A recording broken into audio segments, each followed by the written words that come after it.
Hello everyone, welcome again for lecture of amines chemistry. amines के lecture में हमने previous इसमें काफ़ी सारे इम्पोर्टेंट पॉइंट्स जो मतलब थियोरी पॉइंट्स है बेसिकली, वो थियोरी पॉइंट्स हमने कवर कर लिए थे। अब हम लोग वहाँ पे थे कि फिज़िकल प्रॉपर्टीज़ ऑफ अमाइंस जो है वो उसका डिस्कशन हमारा हुआ था। फिज़िकल प्रॉपर्टीज़ ऑफ अमाइंस में हमने देखा था कि बॉइलिंग पॉइंट कैसे होगा, इंटरमोलिकुलर फोर्स ऑफ अट्रैक्शन कैसे रहेंगे, सोल्यूबिलिटी वहाँ पे कैसी रहेगी, बेसिक स्ट्रेंथ ऑफ अमाइंस जो है उसके बारे में डिस्कशन हो रहा था। उसमें हमने ये देखा था कि basic strength of aliphatic amines में कि अमाइंस जो होते हैं उसमें हम ये देख सकते हैं कि जो नाइट्रोजन के ऊपर लोन पेयर है, बेसिकली वो नाइट्रोजन के ऊपर जो लोन पेयर होता है उसी की वजह से अमाइंस का बेसिक नेचर हमें वहाँ पे दिखता है। अदरवाइज़ अमाइंस का बेसिक नेचर हमें नहीं दिखता।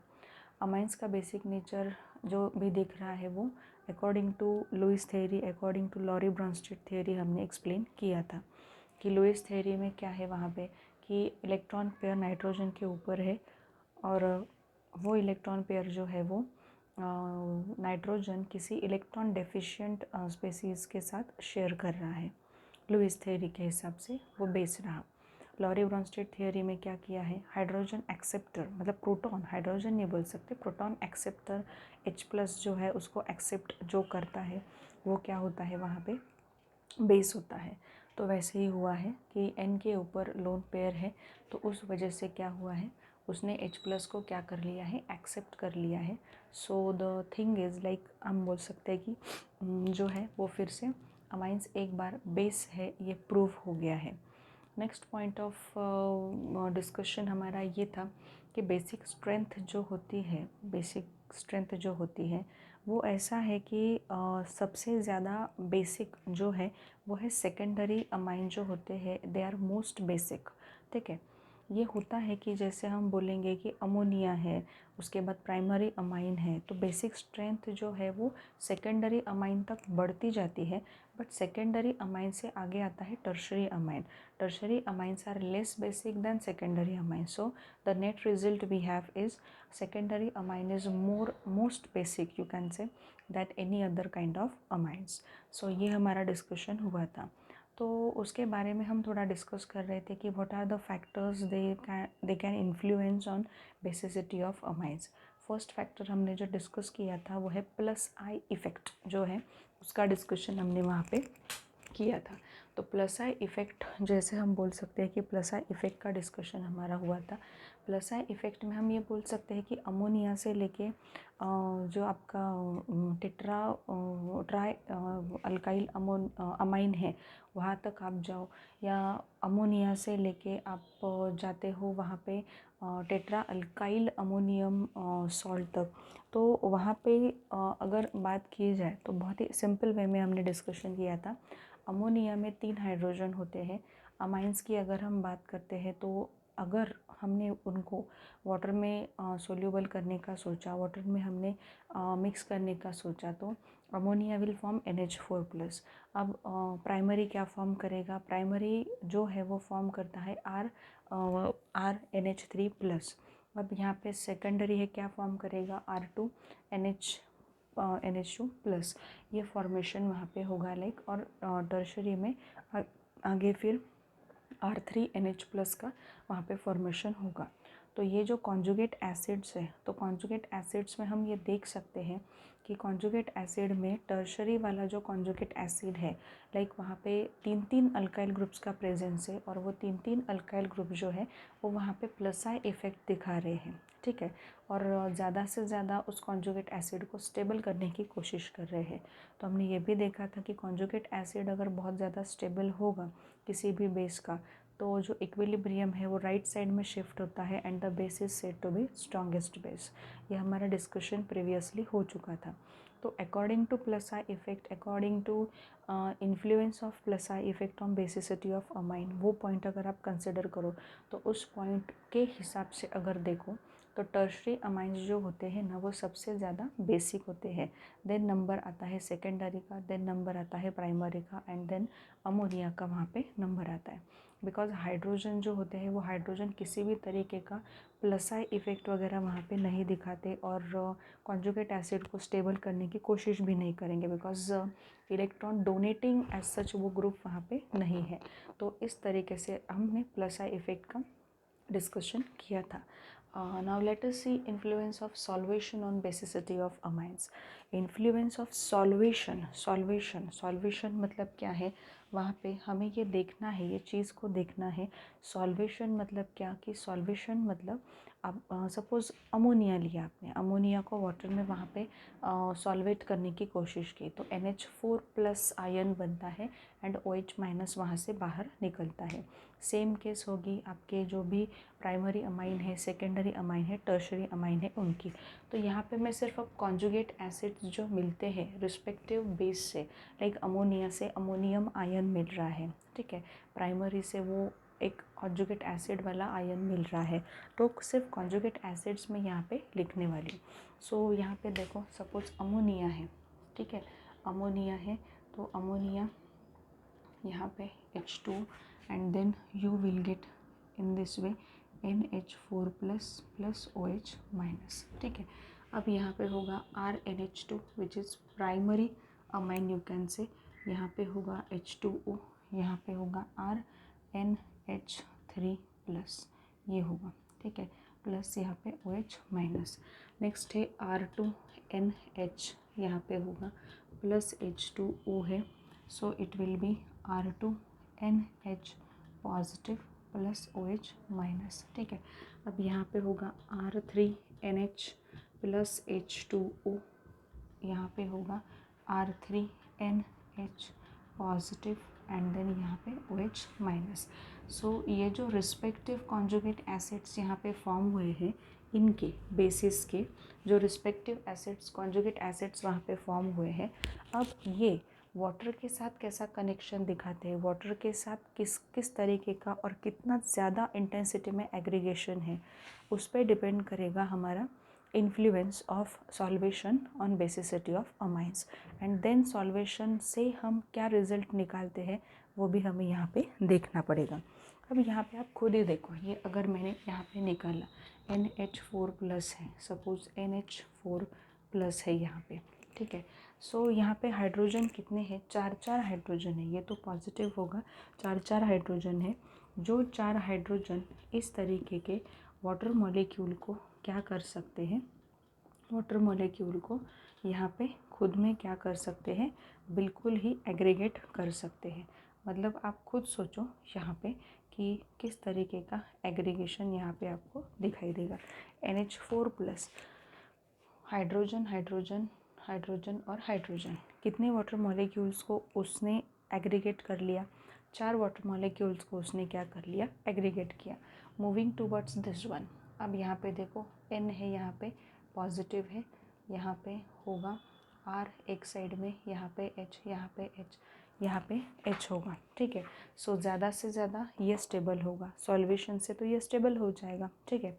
अब यहाँ पे देखो, यहाँ पे होगा आपका वाटर मॉलिक्यूल, यहाँ पे बॉन्डिंग बनेगी, ये वाटर मॉलिक्यूल यहाँ पे बॉन्डिंग बनेगी, ये यहाँ पे ऑक्सीजन है वाटर मॉलिक्यूल का, यहाँ पे बॉन्डिंग बनेगी। कितने यहाँ पे वाटर मॉलिक्यूल एग्रीगेट हो गए प्राइमरी अमाइन के पर्टिकुलर कॉन्जुगेट एसिड में, हमें दिखाई दे पड़ रहे हैं यहाँ पे 3, ठीक है, 3 है। मतलब हाइड्रोजन जितने अवेलेबल है ना, उतने वाटर मॉलिक्यूल वहाँ पे आते हैं, वहाँ पे ऑक्सीजन और वो हाइड्रोजन, वो जो अमाइन के कॉन्जुगेट एसिड का हाइड्रोजन है उसकी लिंक बनती है। अब ये देखो R2 है, मतलब N, यहाँ पे R, यहाँ पे H, यहाँ पे H, क्या होगा, यहाँ पे ऑक्सीजन ये है इस तरीके का, यहाँ पे ऑक्सीजन ये है इस तरीके का। सो और यहाँ पे देखो जो भी आपका 3 डिग्री अमाइन है उसका कॉन्जुगेट एसिड R है, N है, यहाँ पे N है, यहाँ पे R, यहाँ पे होगा ऑक्सीजन, यहाँ पे H और यहाँ पे H। तो आप यहाँ पे खुद देख सकते हो अमोनिया, देन आता है 1 डिग्री अमाइन, 2 डिग्री अमाइन और यहाँ पे 3 डिग्री अमाइन।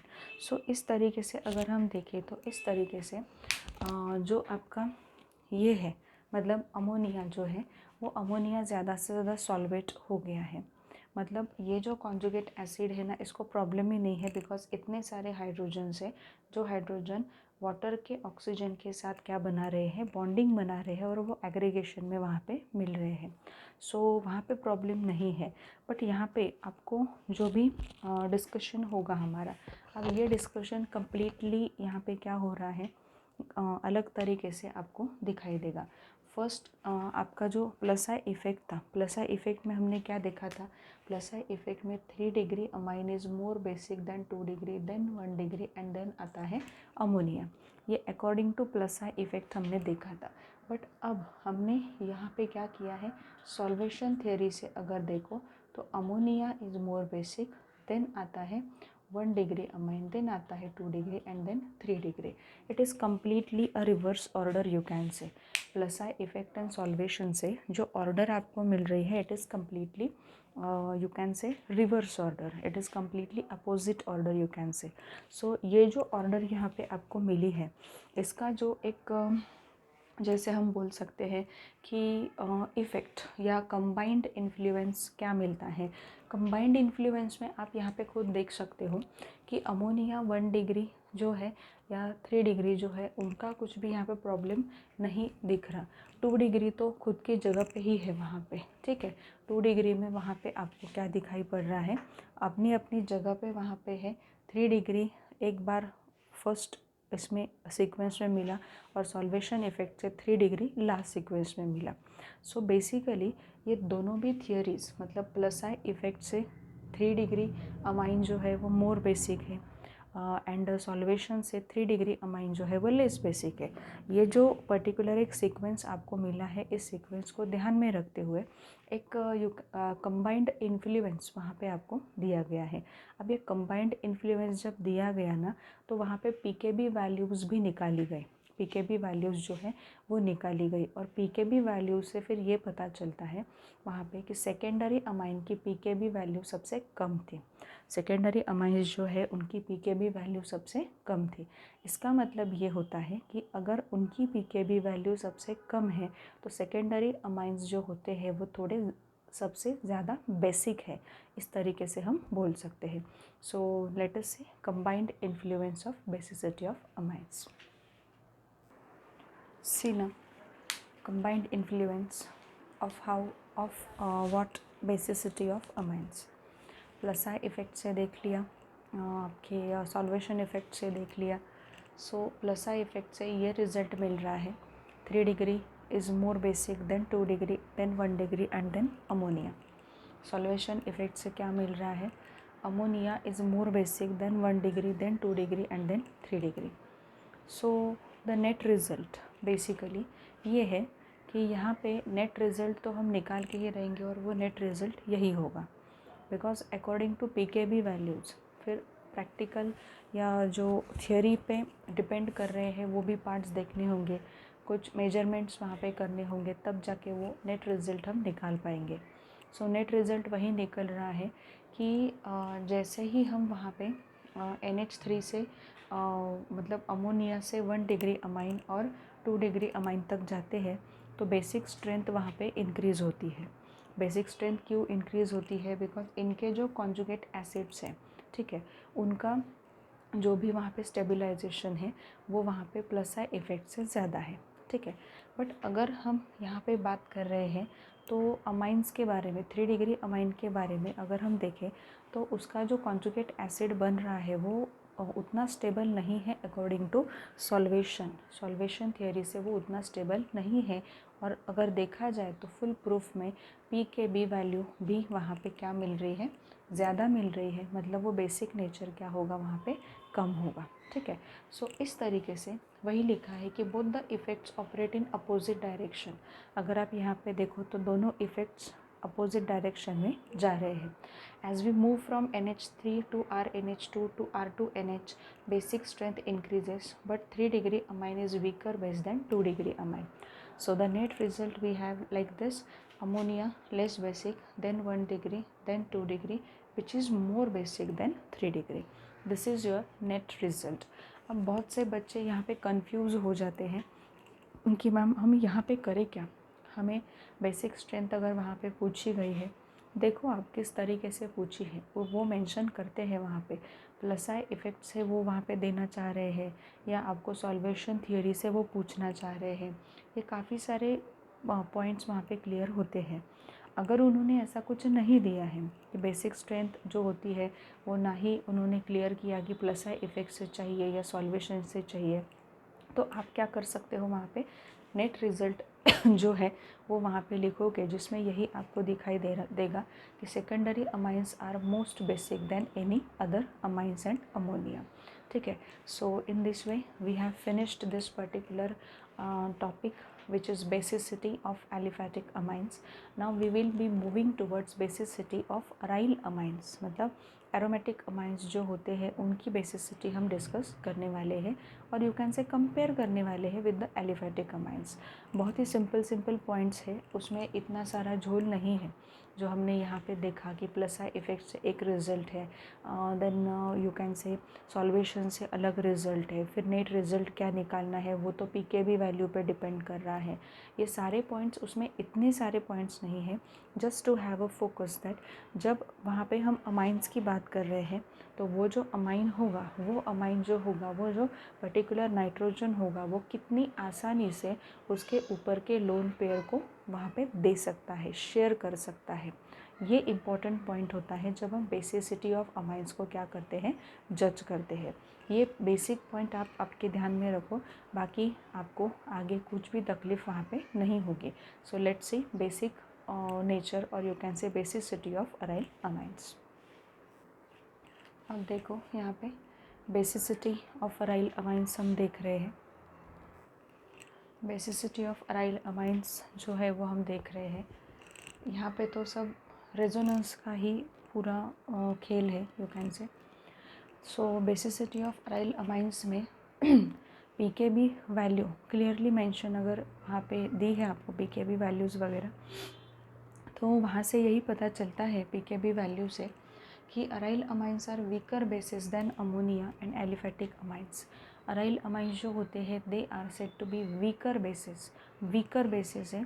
अमोनिया के साथ आप उसको कंपेयर करो या एलिफेटिक अमाइंस के साथ कंपेयर करो तो अराइल अमाइंस वीकर बेसिस होते हैं। मतलब नाइट्रोजन के ऊपर का जो लोन पेयर है वहाँ पे, वो लोन पेयर वहाँ पे अवेलेबल होता ही नहीं है, इसलिए अराइल अमाइन की बेसिसिटी बहुत ही वहाँ पे कम हो जाती है। ऐसा क्यों होता है वो हम डिस्कस करेंगे।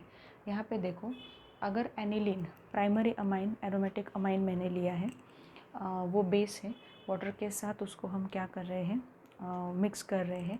यहाँ पे एनिलीनियम आयन फॉर्म हुआ है, मतलब ये जो प्रोटॉन है, ये प्रोटॉन इसने एक्सेप्ट किया और NH3+ एंड OH-। सो यहाँ पे ये बेस है और ये इसका कॉन्जुगेट एसिड है। अब यहाँ पे अगर आप देखो तो बेस और कॉन्जुगेट एसिड दोनों के दोनों रेजोनेंस स्टेबल है, दोनों के दोनों रेजोनेंस स्टेबल है। मतलब जो भी वहाँ पे इलेक्ट्रॉन्स है, वो इलेक्ट्रॉन्स रेजोनेंस में ही बिजी है, वो देने के लिए, वो प्रोटोनेशन के लिए, वो देने के लिए वहाँ पे अवेलेबल है ही नहीं। इसलिए यहाँ से क्लियर कट मेंशन होता है कि ये जो एनिलीन है या एनिलीनियम आयन है, दोनों भी देखो आप, बेस देखो या उसका कॉन्जुगेट एसिड देखो, दोनों भी वहाँ पे इलेक्ट्रॉन को दे नहीं सकते और वहाँ पे हम ये देख रहे हैं कि रेजोनेंस आपको मिलेगा। अब एनिलीन का रेजोनेंस तो आपको पता ही है कि एनिलीन का रेजोनेंस इस तरीके से दिखाया गया है।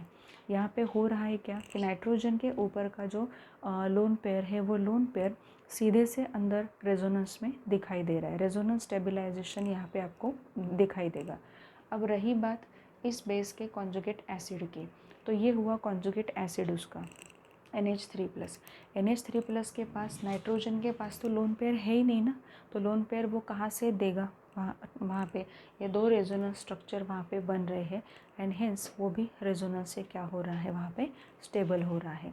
इसलिए बेसिकली लोन पेयर जो है, वो लोन पेयर वहाँ पे देने के लिए अवेलेबल है ही नहीं। प्रोटोनेशन वगैरह वहाँ, यहाँ पे प्रोटॉन को एक्सेप्ट किया है, एनिलिनियम आयन फॉर्म हुआ है, तभी जाके वहाँ पे एक चीज़ दिखाई पड़ रही है कि लोन पेयर जो है वो लोन पेयर वहाँ पे अवेलेबल बिल्कुल नहीं है। तो लोन पेयर अवेलेबल नहीं है, इसका मतलब क्या है, ये जो अराइल अमाइंस है, ये अराइल अमाइंस जो होते हैं they are said to be weaker bases than, ठीक है, क्योंकि क्या हो रहा है, लोन पेयर अवेलेबल ही नहीं है तो उनको वीकर बेस ही बोलना पड़ेगा। सो इस तरीके से अगर हम देखें तो यहाँ पे बेसिसिटी ऑफ अराइल अमाइंस भी हमने कंप्लीट कर लिया। और ऊपर से अगर प्रैक्टिकल थियोरेटिकल वैल्यू वहाँ पे निकाली जाए, अराइल अमाइंस के पीकेबी वैल्यूज़ जो है वो निकाली जाए तो दिखाई देता है वहाँ पे पीकेबी वैल्यूज़ जो रहेंगे वो पीकेबी वैल्यूज़ बहुत ज़्यादा रहेंगे, इसलिए अराइल अमाइंस का बेसिक नेचर सबसे कम होगा, सबसे वीकर बेसिस है वो। मतलब ये क्वेश्चन काफ़ी बार पूछा जा सकता है, आपको अमोनिया दिया जाएगा, आपको एलिफेटिक अमाइंस दिए जाएंगे, ठीक है, और पूछा जाएगा कि वहाँ पे डिक्रीजिंग या इंक्रीजिंग ऑर्डर जो है उससे वो बेसिसिटी के ऑर्डर में उनको लगाओ। So it will be very very important question. Then aryl amines जो होते हैं, एक फिट कर लो आपके दिमाग में, अराइल अमाइंस जो होते हैं वो रेजोनेंस स्टेबलाइज होते हैं, वो बेस लो या उसका कॉन्जुगेट एसिड लो, वहाँ पे रेजोनेंस स्टेबलाइज हो जाता है। देन वहाँ पे वो जो इलेक्ट्रॉन्स हैं जो नाइट्रोजन के ऊपर प्रेजेंट है, वो इलेक्ट्रॉन वहाँ पे देने के लिए किसी इलेक्ट्रॉन डेफिशिएंट स्पेसीज को शेयर करने के लिए अवेलेबल रहते ही नहीं है। सो अगर अवेलेबल नहीं है वहाँ पे वो, तो किस तरीके से उनको स्ट्रॉन्ग बेस कहा जाए। Aryl amines are said to be weaker bases even than ammonia and aliphatic amines, ठीक है। Now we will be moving towards chemical properties of amines. Main point यहाँ पे आ गया है अभी, केमिकल प्रॉपर्टीज़ ऑफ अमाइंस जो है वो हम पढ़ने जा रहे हैं। केमिकल प्रॉपर्टीज़ ऑफ अमाइंस में as usual we are moving towards like you can say laboratory test of amines. Laboratory में अमाइंस की टेस्ट कैसे की जाती है, क्या है स्पेक्युलर टेस्ट, वहाँ पे क्या क्या होते हैं, कि दिया हुआ ऑर्गेनिक कंपाउंड जो है वो अमाइन की कैटेगरी से बिलोंग करता है, ये अगर आपको पहचानना है, वो 1 डिग्री है, 2 डिग्री है, 3 डिग्री है, डजेंट मैटर, बट वो अमाइन की कैटेगरी से बिलोंग कर रहा है, ये अगर पहचाना है तो कौन से लेबोरेटरी टेस्ट वहाँ पे रहेंगे। Now we will be now moving towards chemical properties of amines. Here we have finished physical properties of amines. Physical properties में हमने बहुत से पॉइंट्स जो है वो डिस्कस किए हैं बच्चों। फिज़िकल प्रॉपर्टीज़ में इंटरमोलिकुलर फोर्स ऑफ अट्रैक्शन हमारा डिस्कस हुआ है, उसके बाद बॉइलिंग पॉइंट डिस्कस हुआ है, उसके बाद फिज़िकल स्टेट के बारे में डिस्कशन हुआ है, उसके बाद सोल्यूबिलिटी इन वाटर के बारे में डिस्कशन हुआ है, उसके बाद बेसिक स्ट्रेंथ ऑफ अमाइंस जो है उनके बारे में डिस्कशन हुआ है, basic strength of aliphatic amines जो होते हैं उसमें इन्फ्लुएंस हमने देखा प्लस आई इफेक्ट का एंड सॉल्यूशन का, एंड नेट रिजल्ट हमें ये मिला कि 2 degree amines are most basic then any other kind of amines and you can say ammonia. ये हमने देखा, और उसके बाद हम देखने जा रहे हैं अब हमने देखा basicity of aryl amines. Aryl amines की बेसिसिटी हमने यहाँ पे देखी। सो यहाँ पे फिज़िकल प्रॉपर्टीज़ वहाँ पे ख़त्म हो जाती है। अब हम स्टार्ट करने जा रहे हैं chemical properties of amines. In chemical properties of amine first point we have that is laboratory test of amines. अब यहाँ पे केमिकल प्रॉपर्टीज़ ऑफ अमाइंस हम देख रहे हैं। केमिकल प्रॉपर्टीज़ ऑफ अमाइन में first one we have a laboratory test for amine. उसमें first test जो है वो मैंने मेंशन की है। अगर यहाँ पे देखा जाए तो वाटर सोल्यूबल अमाइंस जो होते हैं, ठीक है, वाटर सोल्यूबल अमाइंस जो होते हैं उनकी तो जो भी प्राइमरी टेस्ट है वो काफ़ी अच्छे से हो जाती है, कि वो क्या करते हैं, red litmus turns blue, red litmus को वो ब्लू बना देते हैं। जो वाटर सोल्यूबल अमाइन होते हैं उनकी मैं बात कर रही हूँ। But what about water in soluble amine, because solubility में हमने देखा है कि बहुत से ऐसे फैक्टर्स होते हैं कि अल्काइल ग्रुप बढ़ गए, मॉलिक्यूलर मास बढ़ गया, तो अमाइंस क्या होते हैं, they do not soluble in water, they do not gate soluble in water. So water in soluble amines जो होते हैं उनकी रिएक्शन किसके साथ की जाती है, एक्वस HCl के साथ की जाती है। यहाँ पे आपको वाटर इनसोल्यूबल ऐसा सब्स्टिट्यूटेड अमोनियम क्लोराइड एक यहाँ पे मिलता है। अब ये जो सब्स्टिट्यूटेड अमोनियम क्लोराइड है यहाँ पे पॉजिटिव होना चाहिए। ये जो सब्स्टिट्यूटेड अमोनियम क्लोराइड है बेसिकली ये सब्स्टिट्यूटेड अमोनियम क्लोराइड को आपको किसके साथ रिएक्ट करना है, आपको रिएक्ट करना है यहाँ पे NaOH के साथ, एक्सेस NaOH वहाँ पे आपको लेना है, वो भी एक्वस ही होना चाहिए, एक्वस NaOH, और वो भी एक्सेस क्वांटिटी में। क्या मिलता है यहाँ पे आपको N, मतलब वो जो अमाइन है वो वहाँ पे रीजनरेट होता है, वहाँ पे NaCl और H2O का फॉर्मेशन होगा। इस टेस्ट से मतलब अमाइन जो है वो रीजनरेट हो जाएगा, तब पता चलेगा कि दिया हुआ जो अमाइन है वो वाटर इनसोल्यूबल है बेसिकली, इसलिए वो एक्वस HCl में क्या हुआ है वहाँ पे मतलब सोल्यूबल हुआ, वाटर इनसोल्यूबल, ऐसा ये एक सब्स्टिट्यूटेड अमोनियम क्लोराइड यहाँ पे फॉर्म हुआ। देन उसको NaOH के साथ, एक्सेस के साथ ट्रीट करते हैं, एंड देन यहाँ पे जो अमाइन है वो आपको, जो पहला अमाइन था वो आपको वहाँ पे वापस मिल जाता है। So this is the first test where we can primarily identify the organic compound is amine। अब वो वाटर सोल्यूबल है, वाटर इनसोल्यूबल है, क्या है, ये सारे प्रॉब्लम्स हम बाद में देखेंगे। बट यहाँ पे एक बेसिक चीज़ है कि वाटर सोल्यूबल अमाइंस अगर होते हैं तो वो रेड लिटमस को ब्लू बना देते हैं, वो इंडिकेशन दे देते हैं, क्योंकि 1 degree 2 degree 3 degree amines they are said to be basic in nature, वो बेसिक नेचर दिखाते हैं। अभी हमने डिस्कशन कर लिया है इतना बड़ा उस पर। सो वो बेसिक नेचर के बाद में अगर आपको बेसिक नेचर चेक ही करना है तो हम क्या करेंगे फिर, बेसिक नेचर अगर चेक करना है तो हमारे पास लिटमस पेपर है। प्राइमरीली हम यही देखेंगे कि amines are basic in nature. ये किस तरीके से हमने किया, देखो लेबोरेटरी टेस्ट में अभी तक हमने जितने भी ऑर्गेनिक कंपाउंड्स देखे, लाइक उसमें अल्कोहल आता है, कार्बोक्सिलिक एसिड आता है, वहाँ पे हमने बात की थी हेलोजन डेरिवेटिव्स में बात की थी, ठीक है। सो ये जो पर्टिकुलर फिनॉल है, इनका अगर नेचर आप देखो तो वो एसिडिक नेचर है, वो एसिडिक है। बट ये एक ऑर्गेनिक कंपाउंड ऐसा है कि वो बेसिक नेचर दिखाता है। बट ये किस में हमें प्रॉब्लमेटिक नहीं होगा, जो अमाइंस ऐसे होते हैं कि जो वाटर सोल्यूबल होते हैं। अगर जो नहीं है उनके बारे में क्या किया जाए, जो नहीं है उनको आपको एक्वस HCl के साथ ट्रीट करना होगा। You will get a substituted ammonium chloride, and that substituted ammonium chloride again react with aqueous NaOH, and NaOH should be taken in excess। then यहाँ पे फिर से एक फॉर्मेशन होगा, रीजनरेट होगा आपका जो अमाइन लिया है वो, तो पता चलेगा कि जो है वो अमाइन ही है, बट वहाँ पे वो वाटर इनसोल्यूबल अमाइन है वहाँ पे, ठीक है। सो इस तरीके से ये फर्स्ट टेस्ट जो है लेबोरेटरी टेस्ट, ये हमने कंप्लीट की। नेक्स्ट टेस्ट हमें देखनी है वो है डाईअज़ोटाइजेशन रिएक्शन। ये डाईअज़ोटाइजेशन रिएक्शन इसी चैप्टर में हम आगे पढ़ने वाले हैं, ठीक है। और इस रिएक्शन में आप देख सकते हो कि ऑरेंज डाई टेस्ट भी इस रिएक्शन को कहा जाता है। क्यों कहा जाता है, क्या है, हम लोग वहाँ पे देखेंगे। आगे भी ये रिएक्शन प्रोसीड होने वाली है, क्या है, किस तरीके से है, वो सब चीज़ें हम मेंशन करेंगे। बट यहाँ पे सिर्फ एज अ लेबोरेटरी टेस्ट आपको वो देखनी है। और एक याद रखो स्टूडेंट्स कि ये जो ऑरेंज डाई टेस्ट है, और जिसे डाईअज़ोटाइजेशन रिएक्शन कहा जाता है, ये डाईअज़ोटाइजेशन रिएक्शन और orange dye test can be a confirmatory test for amines as well. Amines के लिए वो कन्फर्मेटरी टेस्ट वहाँ पे हो सकती है। मतलब पहले पहले बहुत से टेस्ट हुए, उसमें दिखाई पड़ रहा है कि कहीं ना कहीं अमाइन है, बट वो कंफर्म करना होता है लैब में।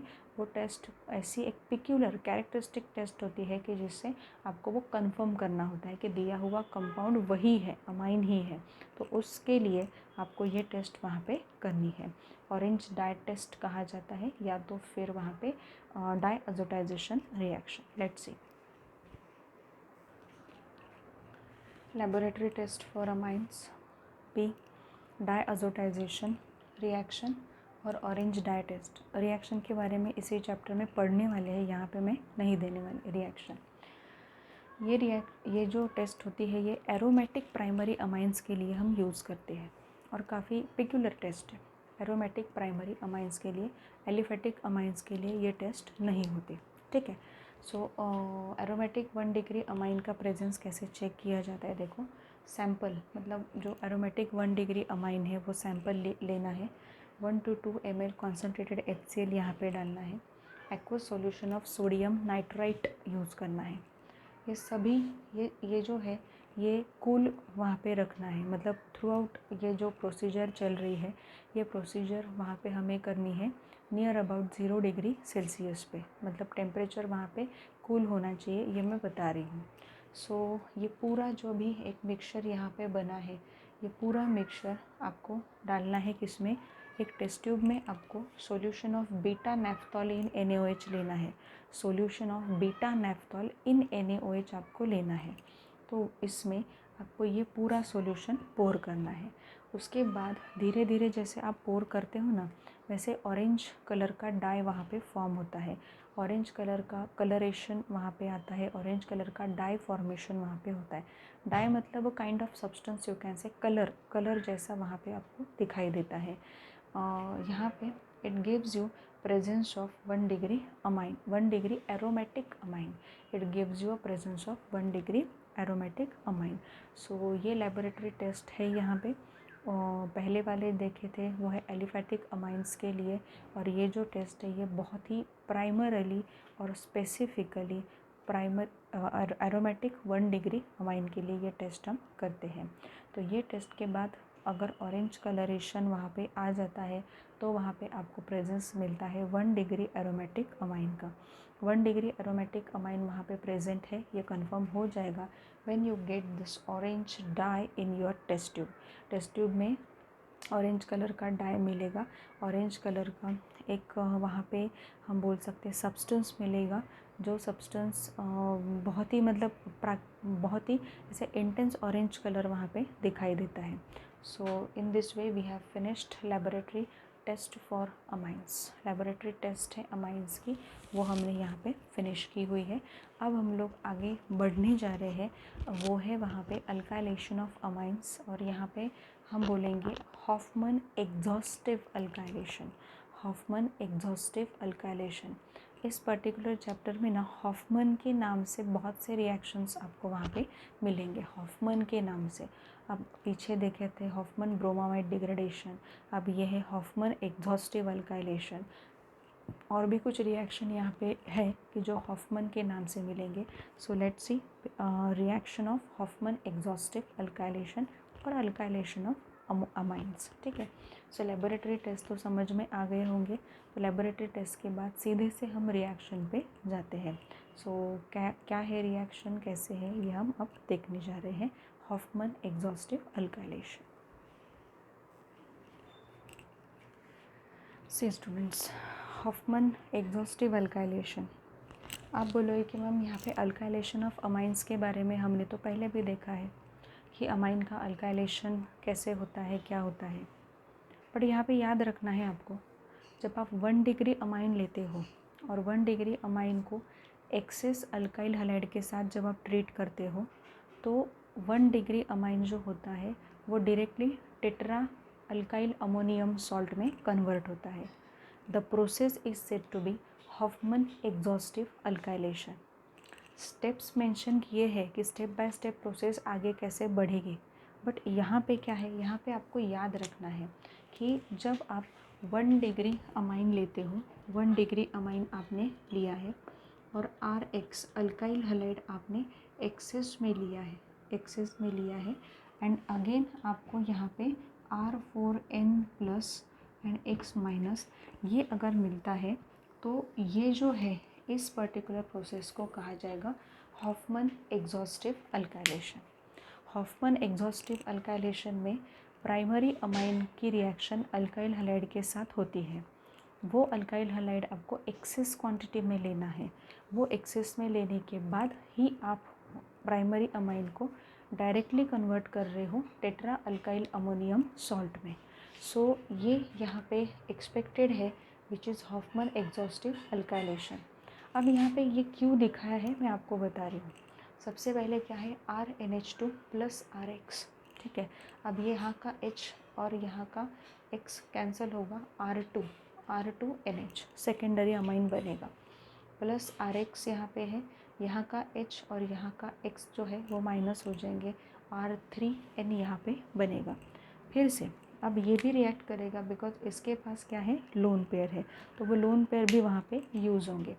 R4NX यहाँ पे होगा which is tetra alkyl ammonium halide, tetra alkyl ammonium halide. मतलब अगर आपको किसी ने पूछा कि यहाँ पे 1 डिग्री अमाइन को टेट्रा अल्काइल अमोनियम हलाइड में कन्वर्ट करना है, how many moles of alkyl halide you will use, कितने मोल्स आप वहाँ पे यूज़ करोगे। यहाँ से लेके यहाँ तक आपको जाना है। ऊपर देखो, यहाँ पे आपने 1 मोल यूज़ किया, यहाँ पे 2 और यहाँ पे 3। अल्काइल हलाइड के कितने मोल यूज़ करोगे आप, 3 मोल्स आप यहाँ पे यूज़ करोगे, 3 यूनिट्स आप यहाँ पे यूज़ करोगे। 2 डिग्री को यहाँ पे आपको टेट्रा अमोनियम हलाइड में कन्वर्ट करना है। 2 डिग्री को कितने यूनिट्स यूज़ किए, 1 और 2, और बन गया टेट्रा अल्काइल अमोनियम हलाइड। यहाँ पे 2 मोल्स आपने यूज़ किए। अगर 3 डिग्री है, 3 डिग्री अमाइन है, 3 डिग्री अमाइन को आपको कन्वर्ट करना है। क्या यूज़ किया आपने यहाँ पे, RX, एक ही तो यूज़ किया, सो यहाँ पे 1 मोल आपने यूज़ किया है। ठीक है, सो इस तरीके से आपको क्या करना है, याद रखना है कि if we have a primary amine and if we have to prepare tetra alkyl ammonium halide from primary amine, how many moles of alkyl halide do we use, how many moles, 3 moles of alkyl halide हमें use करने पड़ेंगे जब आपको 1 degree amine से tetra alkyl ammonium halide बनाना है। 2 degree amine से tetra alkyl ammonium halide बनाना है, क्या यूज़ करने पड़ेंगे, 2 मोल्स यूज़ करने पड़ेंगे। अगर 3 डिग्री से करना है तो 1 ही मोल आपको वहाँ पे यूज़ करना होगा। ठीक है, so in this way we have to make arrangement. ठीक है, इस तरीके से अरेंजमेंट आपको देनी है कि किस तरीके से आपको वहाँ पे देना है। ये देखो, the reaction is carried out in a strong base NaHCO3। ये जो रिएक्शन होती है, ये रिएक्शन हमेशा से NaHCO3 स्ट्रॉन्ग बेस के प्रेजेंस में ये रिएक्शन होती है। अब आप पूछोगे ऐसा क्यों, स्ट्रॉन्ग बेस के प्रेजेंस में रिएक्शन क्यों होगी। यहाँ पे देखो, HX यहाँ पे बाहर निकल रहा है, तो वो जो एक्सेस मतलब हम HX वहाँ पे बाहर निकल रहा है ना, तो HX को न्यूट्रलाइज करने के लिए स्ट्रॉन्ग बेस वहाँ पे होना चाहिए ना। तो ये स्ट्रॉन्ग बेस यहाँ पे हम यूज़ करने वाले हैं NaHCO3। NaHCO3 का प्रेजेंस अगर रहेगा तो ये जो HX यहाँ पे मिल रहा है वो तुरंत ही वहाँ पे क्या हो जाएगा, न्यूट्रलाइज हो जाएगा, बाहर अच्छे से निकल जाएगा उसके साथ में। If alkyl halide uses methyl iodide, alkyl halide अगर आप मिथाइल आयोडाइड ये लेते हो, the reaction is called Hoffman exhaustive methylation of amine, specifically Hoffman exhaustive methylation of amine. अब आप बोलोगे कि मैम मिथाइल ठीक है, बट आयोडाइड क्यों लेना है, मिथाइल आयोडाइड ही क्यों, मिथाइल क्लोराइड क्यों नहीं ले सकते, मिथाइल ब्रोमाइड क्यों नहीं ले सकते। क्वेश्चन बिल्कुल सिंपल है कि यहाँ पे हमने देखा था रिएक्टिविटी ऑफ अल्काइल हलाइड जो है टुवर्ड्स रिएक्शंस ऑफ अमाइन, क्या क्या है, RI की रिएक्टिविटी ज़्यादा है, मतलब आयोडाइड वाला जो हलाइड है उसकी रिएक्टिविटी ज़्यादा है, इसलिए मिथाइल आयोडाइड यहाँ पे लिया। करके देखते हैं रिएक्शन। यहाँ पे सपोज़ मैंने यहाँ पे कहा है कि CH3NH2 हमने यहाँ पे लिखा, क्या लिया हमने, CH3NH2 प्राइमरी अमाइन लिया, उसकी रिएक्शन हमने CH3I के साथ की, CH3I के साथ की। क्या होगा, यहाँ का एक H और ये I बाहर निकल जाएंगे, यहाँ पे -HI होगा, क्या मिलेगा आपको, यहाँ पे CH3 ट्वाइस होगा और यहाँ पे NH होगा, CH3 ट्वाइस और यहाँ पे NH, मतलब यहाँ पे 1 डिग्री था, यहाँ पे 2 डिग्री बना। अब इसके साथ फिर से रिएक्शन करो CH3I की, ये H और ये I निकल जाएंगे, -HI यहाँ पे होगा, CH3 कितने हो जाएंगे, 3, CH3 थ्राइस N, मतलब ये 3 डिग्री होगा, 3 डिग्री होगा। अब इसके साथ फिर से रिएक्शन करो CH3I की। अब यहाँ पे क्या होगा, ये जो पर्टिकुलर लोन पेयर है इसको एक्सेप्ट कर लेंगे, CH3 यहाँ पे 4 टाइम्स I माइनस एंड यहाँ पे N पॉजिटिव, मतलब टेट्रा मिथाइल अमोनियम आयोडाइड, ये यहाँ पे क्वाटरनरी सॉल्ट फॉर्म हुआ, इसे क्वाटरनरी सॉल्ट कहा जाता है। ये जो कहा है ना टेट्रा अल्काइल अमोनियम हलाइड, इसे क्या कहा जाता है, क्वाटरनरी सॉल्ट कहा जाता है। तो यहाँ पे कौन सा क्वाटरनरी सॉल्ट फॉर्म हुआ है, CH3 4 times N plus I minus, मतलब tetra methyl ammonium iodide, tetra methyl ammonium iodide. ये जो रिएक्शन है इसे बहुत स्पेसिफिकली क्या कहा जाएगा, Hoffman exhaustive methylation of amines, Hoffman exhaustive methylation of amines, ये रिएक्शन है आपकी हॉफमन एग्जॉस्टिव मिथाइलेशन। अब यहाँ पे आपको उन्होंने कुछ क्वेश्चंस दे के रखे हैं, यूज़ योर ब्रेन, ये क्वेश्चंस आपको करने हैं। मतलब मैं यहाँ पे बता रही हूँ, एक क्वेश्चन यहाँ पे बताऊँगी, depends on this particular reaction. यहाँ पे देखो,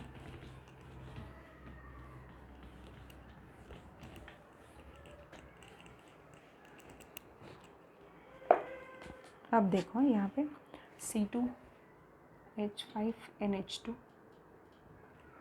प्लस C2H5I एक्सेस लिया है। एक्सेस मतलब डायरेक्टली आपको वहाँ पे क्वाटरनरी अमोनियम सॉल्ट फॉर्म करना है। C2H5 4 times N positive I minus, tetra ethyl ammonium iodide form हुआ। सेकेंड रिएक्शन देखो, C2H5NH प्लस CH3I। अब ये H ये I निकल जाएगा, यहाँ पे भी लिखना होगा HI। यहाँ पे देखो C2H5NCH3 और यहाँ पे भी C2H5। ठीक है, तीसरा जो है वो आप खुद करोगे। एनिलीन दिया हुआ है और एनिलीन की रिएक्शन मिथाइल आयोडाइड के साथ करनी है। So in this way Hofmann exhaustive alkylation हमने कंप्लीट किया है। हॉफमन एग्जॉस्टिव अल्काइलेशन में एक ही चीज़ याद रखनी है, अगर आपको प्राइमरी अमाइन दिया हुआ रहेगा और एक अल्काइल हैलाइड वहाँ पे दिया हुआ रहेगा, वो भी एक्सेस क्वांटिटी में, so directly you have to write such kind of tetra alkyl ammonium salt. ठीक है, सो बीच वाले जो स्टेप्स है वो लिखने की ज़रूरत नहीं है, and that is nothing but Hoffman exhaustive alkylation. Hoffman exhaustive alkylation मतलब क्या है, अल्काइल हैलाइड आपने एक्सेस क्वांटिटी में लिया है, सो जो अमाइंस है ना उनका अल्काइलेशन काफ़ी एग्जॉस्टिव हो रहा है, काफ़ी जल्दी जल्दी फास्ट में और एग्जॉस्टिव हो रहा है। So the reaction is said to be Hofmann exhaustive alkylation. सो इस तरीके से आपको क्या करना है स्टूडेंट्स, रिएक्शन को अच्छे से देखना है। केमिकल प्रॉपर्टीज़ हमारी स्टार्ट हो चुकी है। केमिकल प्रॉपर्टीज़ में लेबोरेटरी टेस्ट जो है वो हमने कंप्लीट किए हैं। लेबोरेटरी टेस्ट के बाद हमने कंप्लीट किया है यहाँ पे Hofmann exhaustive alkylation. So the things are very very simple, but just you have to recognise, you have to maintain your self with the reading और लिखना दोनों भी आपको मेंटेन करना होगा। सो नेक्स्ट रिएक्शन जो है, नेक्स्ट केमिकल प्रॉपर्टीज़ हम नेक्स्ट लेक्चर में कवर करेंगे।